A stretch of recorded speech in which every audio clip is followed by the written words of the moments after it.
start right over from the beginning because this all sucks.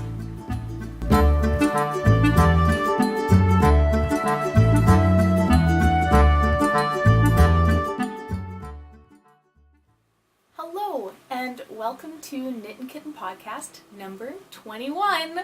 My name is Mallory. I am your host. I am otherwise known as JustADoseOfLove all around the internet. So you can find me on Instagram, Reddit, Facebook, and Ravelry under JustADoseOfLove, though I am most active on Instagram. I am filming in Edmonton, Alberta, where I live with my favorite feline and soulmate, Sasika Sonia, Chris, Connor, and a snake named Heidi. This is a podcast primarily about knitting, but I do tend to craft in a lot of different areas and mediums, so those kinds of crafts will also make their way onto this podcast with some degree of regularity. Yes, I think that's about it for introductions, so I'm just going to hop right into what is on my needles, and I do want to apologize first of all because I have not been knitting very much still. That's been the case for the last couple of podcasts, and it is still the case now. I don't really have a reason other than just being a little bit of a scatterbrain lately, and frankly just not very motivated. So I'm going to show you the work that I have done so far on my Beas Sweater. I've been working on this for probably about 2 months now, maybe a little longer. It is the Beas Sweater by Alicia Plummer, and the yarn that I used was, first off, my tea leaf sweater by, who was it by? Can't remember off the top of my head. Oh, that's so bad. I had gotten the body of the sweater done when it was still this tea leaf sweater, and I had gotten almost an entire sleeve, and then I just decided that I didn't really like the way that it was knitting up, so after waiting probably a year and a half to finish the sweater, I decided to frog it and remake it as the Beas Sweater. I need to apologize for Sika, my favorite feline and soulmate. She is a bit of a crybaby, especially when it's getting close to supper time. So it is 4:30 and she eats at 5, which means she is ready to eat, Mom. Yeah. So apologies for the whining cat. She does like to yell underneath the door to make sure that she has my attention. Okay, so I took a quick second just to put a towel under or against the bottom of the door just so the cat can't yell too loudly. Anyways, the Beas Sweater by Alicia Plummer, not too sure. Anyways, I have a sleeve! Look at that, I have a whole sleeve. It's bound off and everything. I just need to weave in my end. Oh my gosh, I'm so excited. It is my first finished sleeve officially ever. How exciting is that? So I have been knitting up this sweater in the Cloudborn worsted twist. So it's 100% superwash merino and it's in the sky blue colorway. And I have just started my second sleeve. I haven't taken out the waste yarn that I had been using to hold my stitches on yet, just because it's going to be a little bit easier for me to count to my first decrease. I'll just show you the whole sweater so far. Here it is. It's not all going to fit in the frame, but I have a neck, I have a body, I have a bottom hip portion bound off, and a full sleeve. Ah! I'm so excited. I have been using a mixture of a couple of two sizes on the sweater, so it's going to come out a little differently than it would normally, just because the bust area on my body is a little bit bigger than the waist typically would be, and then my hips are like bigger than that. So I went with the larger size for the chest, bust, and hips, and I went for a little bit of a smaller sizing on the waist. And then back to the larger size for the arms. One other alteration that I've made to the pattern is anywhere there's supposed to be 1x1 rib, I've done a twisted rib instead, just because I do like how it looks a little better, and it's just a little bit tighter, and I really don't like it when my sleeves are really loose around the wrists. So that's what's going on with that. Hopefully, hopefully by next podcast I'll have a finished sleeve on this side too, and then all that's left will be the cowl style neck to put on. So I'm really excited.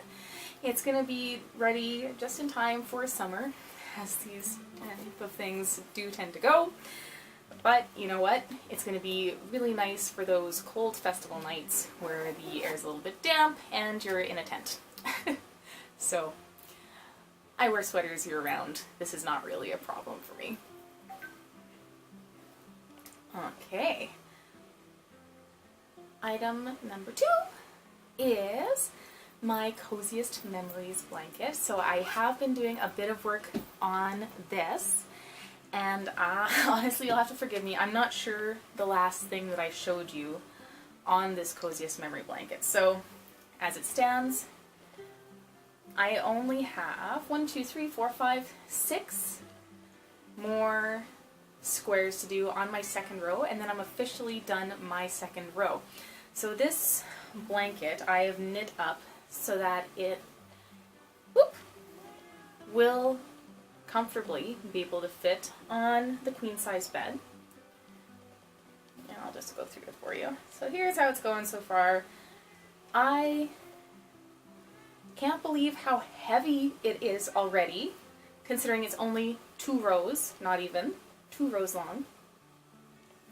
This is going to be the warmest blanket in the winter, and it's going to be nice and heavy, and it's just going to be wonderful. So this is my someday blanket, because it's going to take me for frickin' ever. My goal for my Coziest Memory blanket this year was to do 1 square a week, or 52 squares throughout the year, and I think I'm pretty on track. Let me see. I definitely have some groups of squares to put in for finished objects, technically, for the Great Podcaster Craft Together, which I will go into a little bit of detail on later in this podcast, because for the Great Podcaster Craft Together, it's about finishing things, and you can count 3 squares as a finished object. So I definitely have some pictures to post for that, because I checked and the last thing I posted was still in the first row. So I've definitely got a couple entries for May, which is really exciting. Okay. So that is where I'm at with this. Oh, and it's been so good because I've been in a couple of airports lately, been on long trips. Not really long trips, but trips with a lot of driving, a lot of travel involved, and it's just been really nice to be able to take a small project, although, let's be honest, this little scrappy blanket won't be small for very long. It's gonna very quickly have to graduate out of my cute little owl bag, because it's already getting a little big. So we'll see how that goes. Alright, and last but not least, there is so little done on this that it's almost not even worth showing, but I'm going to show you anyways, because technically it counts as a project, a work in progress. Not really though. I did finally start the second sock to my Irish Guild socks, so those were my St. Patrick's Day pattern. I did release them on St. Patrick's Day, and they're just kind of like Celtic inspired. I do have the finished one here, so I can show you what it looks like. It's even on my sock mannequin. Look how prepared am I. So this is an extremely cable heavy pattern. It's got the cables on the front, and it's also got this adorable cable on the side, as well as little baby cables going up the sides of the foot on both sides. I am just in love still. I still love this pattern with the little circular cables that run down the front and just everything, really. Still my favorite pattern to date. And this finished one and the work in progress one, they're both knit up in the Cascade Heritage yarn. It's a fingering weight yarn. It is a 75-25% superwash merino nylon, and it's in the Avacado colorway, otherwise known as color number 5715. The nice thing about the Cascade colorways is they're all numbers, so I really can't butcher the colorway names, which is a bonus for me because I'm really bad at most of those names, and honestly I'm a little embarrassed every time I pronounce them wrong. So, yes.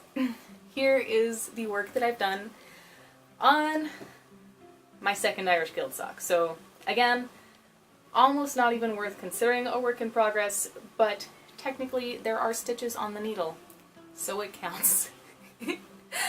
Hopefully I'll have more to show you next time on that.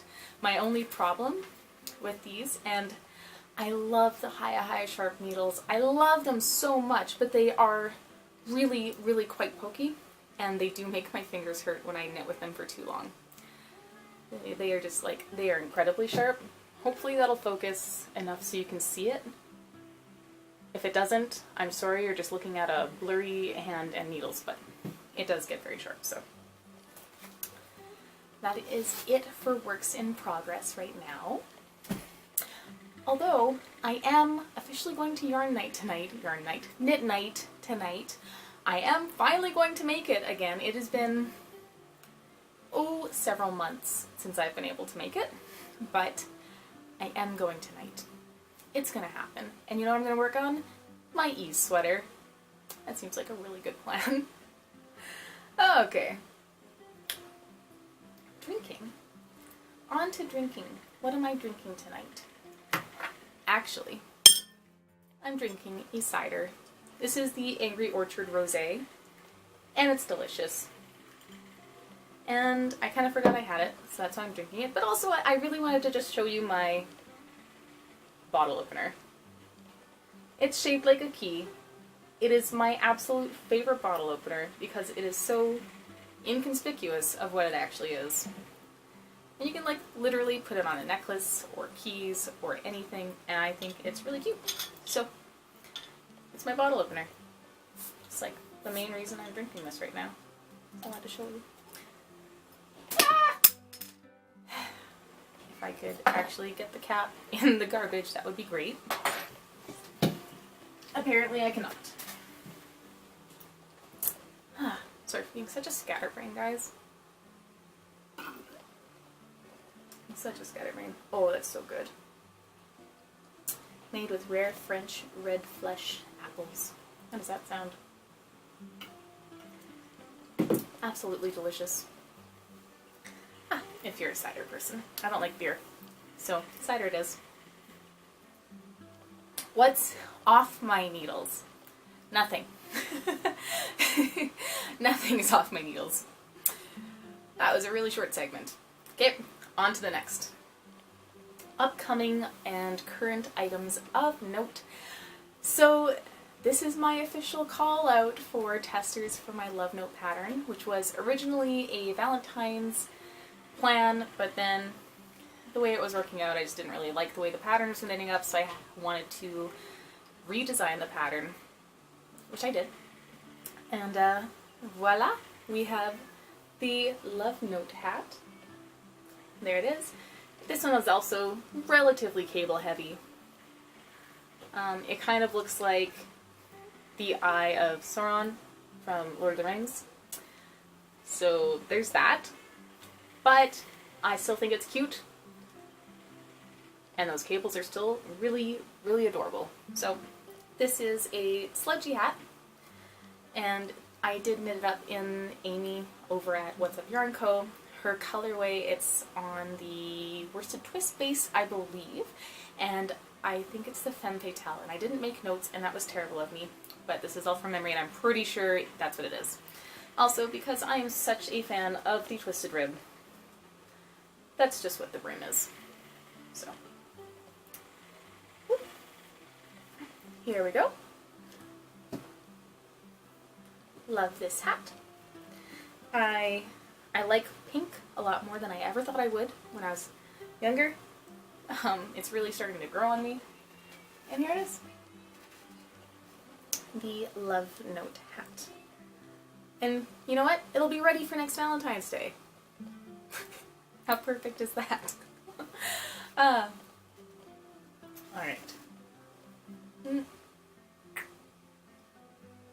Mostly I just wanted to show you what it looks like. Hopefully I don't have like the biggest poof on top. Oh, I do too. Hair poof. Oh well. Okay, so this is my official call out. I'm also going to be putting a call out on Instagram. So if you are interested, please reach out, and that would be wonderful. I would love to chat. Oh, yes. Okay, I have one more craft that I've been working on, and I did want to show you because the work that I've done on it took up my entire Saturday last weekend, which could have been knitting time, but I decided I wanted to quilt instead, because I do like to quilt. I am making I don't think it's called a Scrappy Blanket. I'm not sure what kind of blanket it is, but it's one of the kinds of blankets where you cut the pieces and you quilt it with the batting as you're making it, so you don't have to actually have the quilt top and have it quilted with the batting and the bottom. It all gets done at once. So that works out to approximately 1,500 pieces of fabric and batting together. So 1,500 pieces that need to be cut for this quilt, and then about 500 pieces-ish that need to be sewn together. And I haven't touched this project in literally years. Probably three for sure 3 years, probably closer to 3.5 to 4. So it's been a very long time, and I did not grab all of the fabric I cut. This is about 1/4 of the fabric that I cut, and I still have not cut all my fabric yet.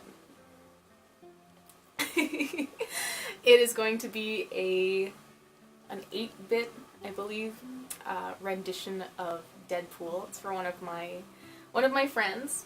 Oh, here's this. Okay, so there's 3 pieces of fabric, right? The front, the back, and the batting in the middle. This one's not quilted yet. Also, I came to a standstill on Saturday when I was working on this because my little chalk liner that I use to make my lines so I know I'm sewing straight, it has mysteriously gone missing, so I had to go buy a new one.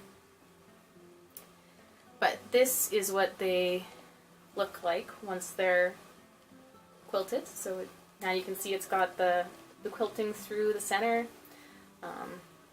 These are not separating anytime soon.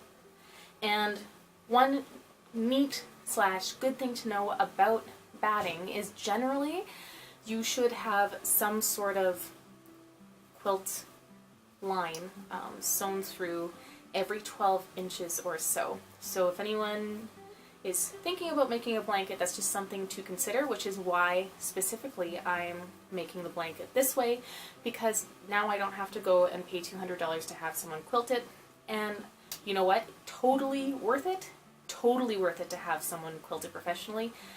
But I just really don't want to spend an extra $200 right now for what would basically be a pixelated picture of Deadpool. You know, you choose your battles. Spending my money wisely, because I think it's probably better this way anyways. So this is what I spent my Saturday doing. And this. And the reason I had actually stopped working on this blanket to begin with was because I had cut a bunch of squares the wrong size, and I think I was just having a bit of a crisis doubting my crafting skills, just really like, I can't believe I just cut that many wrong.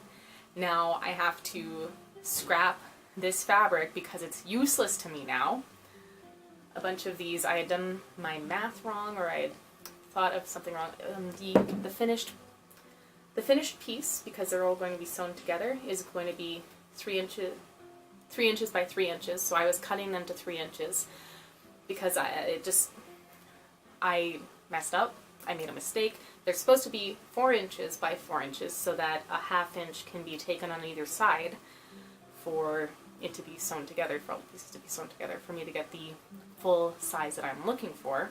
And because there's a bunch of these, the majority of it is these 3-inch squares, and these are 6-inch, and then there's a couple 9-inch squares as well on the outside, because I didn't want to cut up a billion little 4-inch squares. Don't know where I was going with that. Yes. So I cut a bunch of these in 3-inch size and like gave up because you know what it's like when you do a whole bunch of cutting and then you realize you've been doing something wrong the entire time. Not even cutting, it can be doing anything. Doing something, you realize you've been doing it wrong the entire time. It's just like, oh, I just spent all that time doing that. Now not only was it a waste of my time, and my back is sore, and my neck is sore, and I'm just frustrated, now I also can't do anything with these stupid little 3-inch pieces of fabric. I was having a crisis, so I didn't touch it for 3 years. And we're officially at the 20-ish minute mark. So I'm going to cut it here, and I'm going to be right back. And we're back. Okay, I'm done talking about the quilting. So that officially wraps up my works in progress. Back to the upcoming and current items of note. So there was the Call It for Testers for Love note, and then I also had talked about the Great Podcaster Craft Together. So I'm just going to go into a little more detail right now.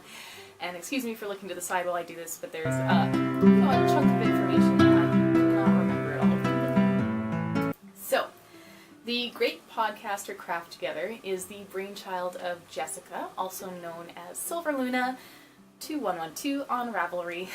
And originally I had actually heard about it on her podcast, which is Silver's Dreamland podcast.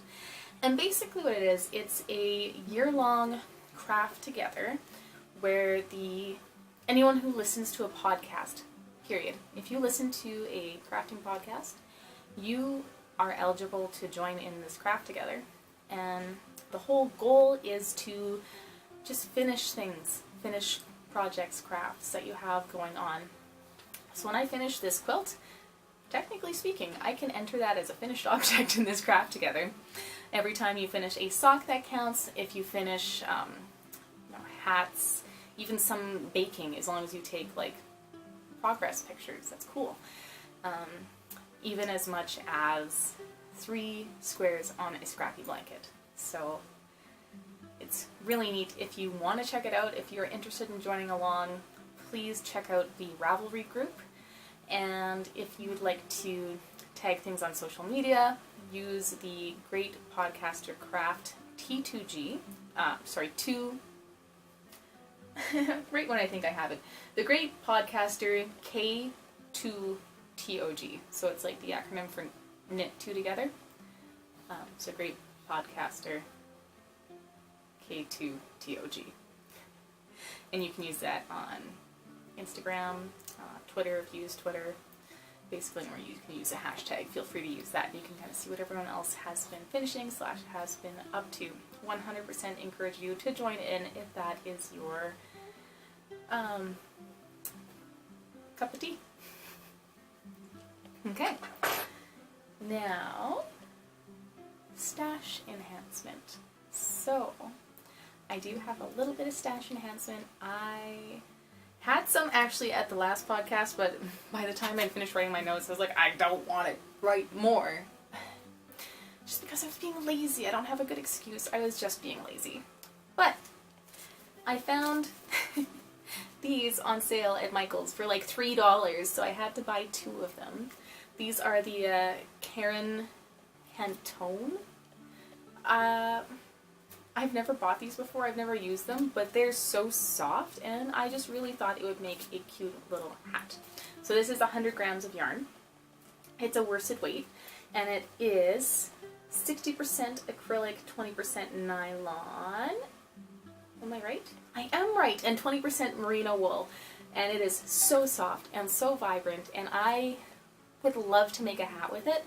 And this is the Spicy Blooms color set. So here it is. I'll let you see it in all its beautiful glory. And the best part is I bought two. So I bought one of those, and then I bought one of these, which is the Strawberry Chill color collection. So this is more like a blue and some greens and some pinks and a beige, where the other one is very like orangey red and just kind of makes me think of like feisty, and this one's just a little more muted. So there it is.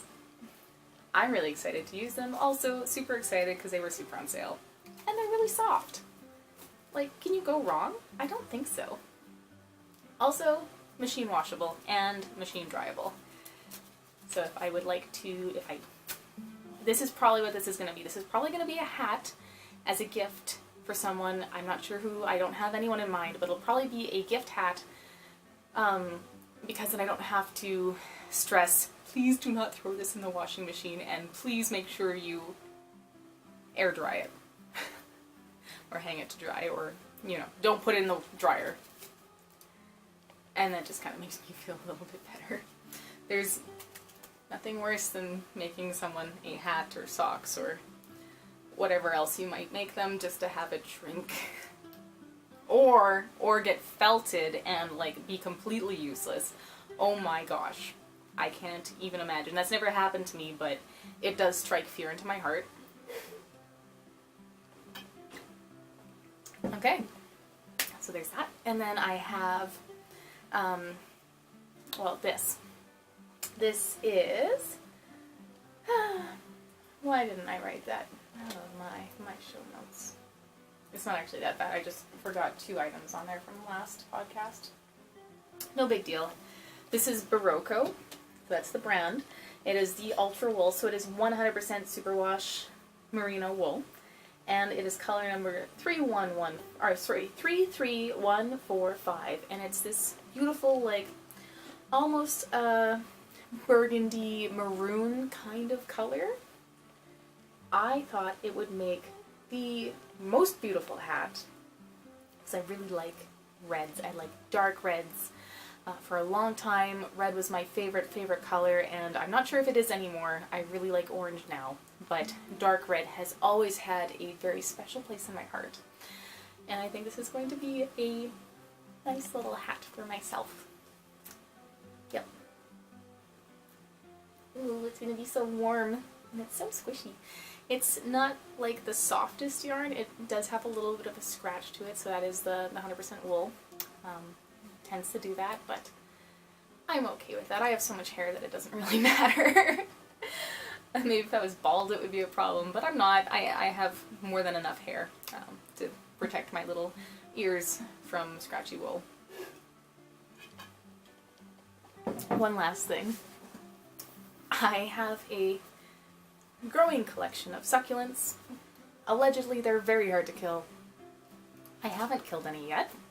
Actually, that's a lie. I had a couple in a hanging terrarium that I definitely killed. There's an air plant and like a little zebra plant cactus thing, and oh, I'm sure there was one other one in there, and they all died. I'm not sure why. They were probably overwatered, if I'm going to be completely honest. Too humid for them, too much water, no drainage hole, because it's a hanging terrarium. Killed them all dead. Now I have more succulents that I'm really trying not to kill. They've been around for 5 weeks maybe. And I saw this. Hopefully it's not shining too bright, like reflecting at you so you can actually see it. Saw this at River City Yarns, which is one of my local yarn stores, and I just had to have it. Also, it was only $12, so I really had to have it. And it's just this cute little succulent book. So this is the Crocheted Cactuses book by Sarah Abendio.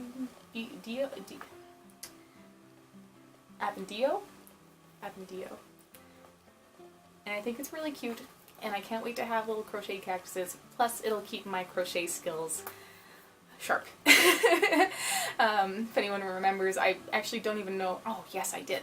Okay, so when I started podcasting again in August, I was taking a crochet class, and I haven't really done a whole lot of crocheting since then, but this, let me tell you, I'm really excited for this. And I can go sit with my other little succulents, and I can have little succulents that won't die. Really excited. If you can't tell. Overly enthusiastic. But it's all real enthusiasm. Ridiculous. That actually about wraps it up. There's not a whole lot else to really say, to really talk about. If you have any questions at all, comments, I hope you don't have any concerns, but if you have concerns, feel free to reach out to me via email or on Instagram or anywhere, really. I'm a little bit slow to respond to things, or in fact, I'm really slow to respond to a lot of things. I'm really trying to be better at that, but it is a flaw, so bear with me. But yes, if you want to chat, feel free to reach out to me on any platform, although you can also reach me via email. It's Mallory@JustADoseOfLove.com. And I'm just going to leave it there. So it's been awesome chatting with you guys again. I hope you have a wonderful rest of your night. Have a great weekend. If you liked this video, please feel free to subscribe if you don't already, and if you do, thank you so much. I really appreciate the time that we get to spend together every 2 to 3 weeks, and if you're able to leave a thumbs up if you liked it, that would be absolutely stellar. So I hope you guys have, again, a wonderful weekend. I'm going to see Captain Marvel, which means I get popcorn, so I'm really stoked. Hopefully you get to do whatever it is you enjoy. And I will talk to you in a couple weeks. Alright, stay safe, stay wonderful. Talk to you then.